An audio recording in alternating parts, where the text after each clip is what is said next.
আসুন, আপনি কাছে আসুন, কাছে আসুন। আপনি কোন জায়গা থেকে আসছেন? আমার কাকা আপনি কোথা থেকে আসছেন? বাসা কতটুকু আছে মানে?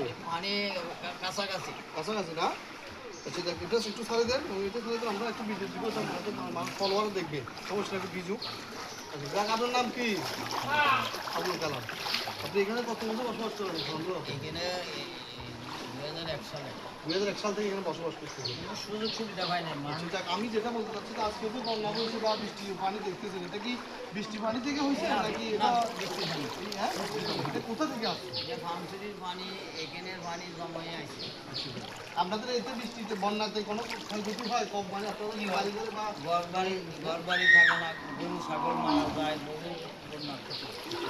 এই পর্যন্ত আপনার তো এই সকাল থেকে এই পর্যন্ত আপনারা কি কিছু খাইছেন? করছে খানা খাই আমরা। খানা মানে উপবাস উপবাস আছে। ওটা পানির উপরে আছে। আচ্ছা যাক, এখন মানে আপনাদের পরিবারের সদস্য কতজন? 8 জন। 80 জন। আপনি মানে আপনি হচ্ছেন এখানে কর্মক্ষম মানুষ, সবাই মানে আপনার উপর ডিপেন্ড করে নাকি? আপনি কি কাজ করেন? ওই মাটি কাটা, জুগালি গান।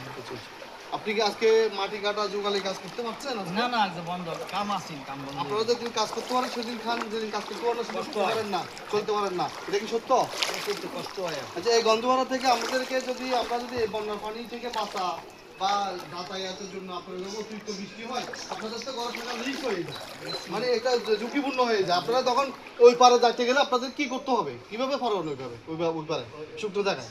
ওই যে মকপাড়াতে দাম লাগে, ই দেনা নৌকা দেন, নৌকাতে দাম লাগে, নাইলে ওই আপনাদের কি প্রয়োজন, মানে এখানে গন্ধওয়ারাতে কি প্রয়োজন? প্রয়োজন হলো ব্রিজটা দেয় না, ব্রিজটা কোন দিক দিয়ে ব্রিজ হলে সুবিধা? এই সুজা ব্রিজ দিলে মানে আমাকে মানে আরামবাগ বাইতুসরফ রোড দিয়ে গরু বাজার দিকে একটা একটা ব্রিজ মানুষ চলাচলের জন্য নাকি? আচ্ছা, মানুষ চলাচলের জন্য একটা ব্রিজের প্রয়োজন।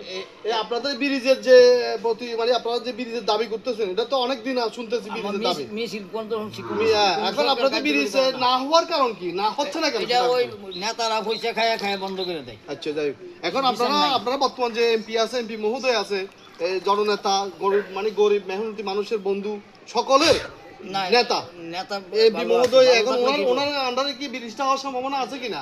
আশা আছে নেতারা মানে যদি চায়, সদিচ্ছা থাকে, সদিচ্ছা থাকলে ব্রিজটা হবে, আর না হলে এত বড় বড় কাজ কিন্তু বর্তমান এমপি মহোদয় করতে পারা সম্ভব, ওনার পক্ষে সম্ভব। এই গন্ধহরার ব্রিজ 18টা ব্রিজ গেছে দেয় নাই, সিটিং বাজি করে গেছে। আচ্ছা দেখ, আমরা এখন যেটা লাইভে দেখতে পাচ্ছি বা যেটা বাস্তব অভিজ্ঞতা থেকে আমরা বুঝতে পারছি যে এখানে কিছু নেতা কর্মীর কারণে ব্রিজগুলা মানে বাজেটে এসেও চলে যায়, সঠিক কিনা?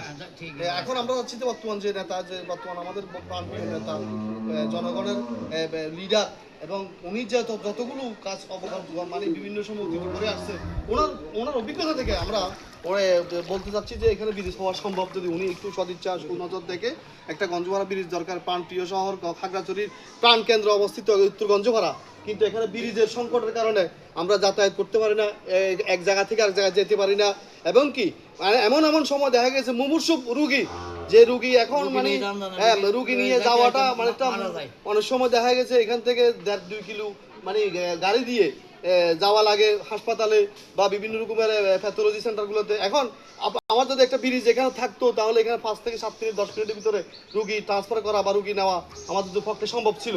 হ্যাঁ, সেক্ষেত্রে আমার এখানে ব্রিজের যে একটা দাবি, প্রাণের দাবি, মানুষের সকলের দাবি, যে এখানে সকলের মানে যারা বিশেষ করে বয়স্ক যারা জনিত যারা রয়েছে, আপনাদের শ্রেণীর যারা রয়েছে, বিশেষ করে আজকে থেকে 70, 50, 60, 70 বছর বয়স্ক, ওনাদের অভিজ্ঞতা থেকে বলতেছে যে একটা সময় বন্যা হতো না, পানি উঠতো না, কিন্তু এখন যখন ঘনবসতি হয়েছে, এলাকা অনেক ঘন হয়েছে, অনেক বাড়িঘর হয়েছে, অনেক জায়গায় দেখা গেছে আপনার এমনি ঘনবসতির কারণে মানে এখানে যে 1000-এর উপরে পরিবার আছে বা বেশি হবে মনে হয় ভাড়াটিয়া সহ।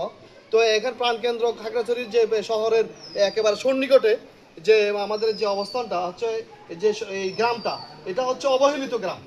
এখানে একটা ব্রিজের কি প্রয়োজন ছিল? গঞ্জভাড়াতে একটা ব্রিজের আমাকে এহিনটা ঘুরাই দিত, খালটা ঘুরাই দিলে উত্তম হইতো। খালটা ঘুরাইবার কথা আছে বিএনপি সরকারের সময়, এইখানে তালিমেলি করে ঘুরাই দেয়। যাই হোক, আমি যেটা বলি শুনুন, উনি যেটা বলতে চাচ্ছে যে খাল ঘুরানোর কথা বলতেছে, এটা আসলে একটা ব্যয়বহুল ব্যাপার, এটা আসলে সম্ভব কিনা জানি না, এটা ব্যয়বহুল ব্যাপার। আর একটা জিনিস হচ্ছে যে বর্তমান যে অবস্থায় আছে, খাল খনন করে যদি খালের পাড়ে যদি পাথর দিয়ে দিতে পারে, তাহলে আমার মনে হয় না যে এখানে বন্যা হওয়ার সম্ভাবনা খুব একটা কমে যাবে। যদি একটা খাল খনন করা হয় বা খালের পাড়ে যার যে এলাকাগুলো ঝুঁকিপূর্ণ ভেঙে যাওয়ার সম্ভাবনা রয়েছে, এগুলোতে যদি পাথর দেওয়া হয় বা ব্লক দেওয়া হয়, তাহলে আমার মনে হয় এখানে পানি কমানোটা সম্ভব বা পানি বন্যা হওয়ার সম্ভাবনা কমে যাওয়ার সম্ভাবনা রয়েছে। এবং একটা ব্রিজের জন্য খুবই মানুষের যে কষ্ট রয়েছে, ব্রিজের প্রয়োজন আছে, যে স্কুলের বাচ্চা হতে শুরু করে একজন বয়স্ক লোকও কিন্তু এই কষ্টটা সম্মুখীন হচ্ছে। দুনিয়া মানে জীবনের ঝুঁকি নিয়ে নৌকা পারাবার হচ্ছে, এবং কি অতিরিক্ত বৃষ্টি হলে মানুষ আর নৌকা বন্ধ হয়ে যায়, মানুষ তখন এখান থেকে 1.5-2 কিলো 5 কিলো হেঁটে বিভিন্ন জায়গায় যেতে হয়।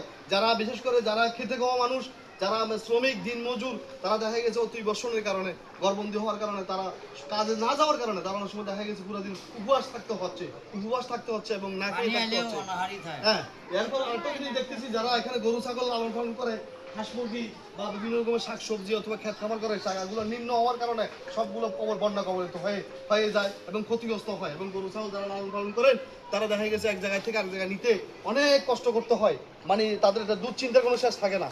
আমি বর্তমান মাননীয় প্রধানমন্ত্রী তারেক রহমান এবং আমাদের খাগড়াছড়ির প্রাণপ্রিয় লিডার জনাব ওয়াদুদ ভুঁইয়া মহোদয়ের নিকট একান্তই অনুরোধ করতেছি বা আবেদন করতেছি যে একটা গঞ্জবার একটা ব্রিজ খুবই প্রয়োজন। এবং ব্রিজ হলে আমার মনে হয় যে আজকে যে বন্যা কবলিত মানুষের মুখে যে দুঃখ কষ্ট, সেটা মুছে যাবে, দুঃখ কষ্ট থাকবে না, মানুষের মুখে হাসি ফুটবে। এই কথা বলে আজকে এই লাইভ থেকে আমি বেরিয়ে যাচ্ছি। আসসালামু আলাইকুম রহমতুল্লাহ।